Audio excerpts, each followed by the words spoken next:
Isang mapagpalang umaga po sa inyong lahat.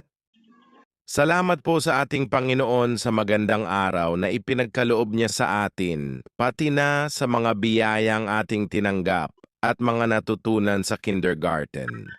Ang araw na ito ay isang pinakamahalagang pagkakataon sa ating buhay, sapagkat ang ating pagsisikap sa panuruang 2024-2025 ay mabibigyan na ng pagkilala. Ang katunayang ating natanggap ang magpapatibay na tayo ay handa na sa panibagong antas sa ating pag-aaral.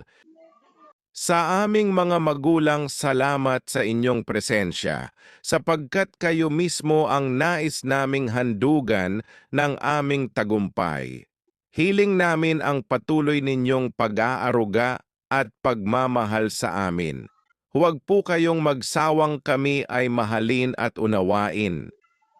Sa aming guro na gumabay sa amin simula umpisa hanggang sa araw ng aming pagtatapos sa kindergarten, maraming salamat po. Sa sipag, tiyaga at lubos na pag-intindi sa amin, sa kabila ng aming kakulitan, kayo ay nagpatuloy sa pagturo at paggabay sa amin na mahubog ng maayos ang aming isip at pag-uugali sa bawat naming gawi. Taos-puso po kaming nagpapasalamat sa lahat ng tulong upang kami ay matuto. Sa pamunuan ng ating paaralan sa pamumuno ng ating punong guro na si Sir Randy T. Lumapat, na buong sipag na gumaganap sa kanyang tungkulin upang manatiling maayos at organisado ang ating mahal na paaralan ng Sawata Hernancor Central Elementary School.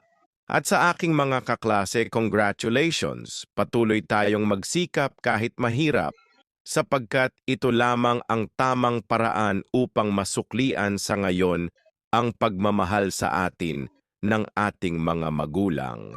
Salamat at pagpalain tayong lahat.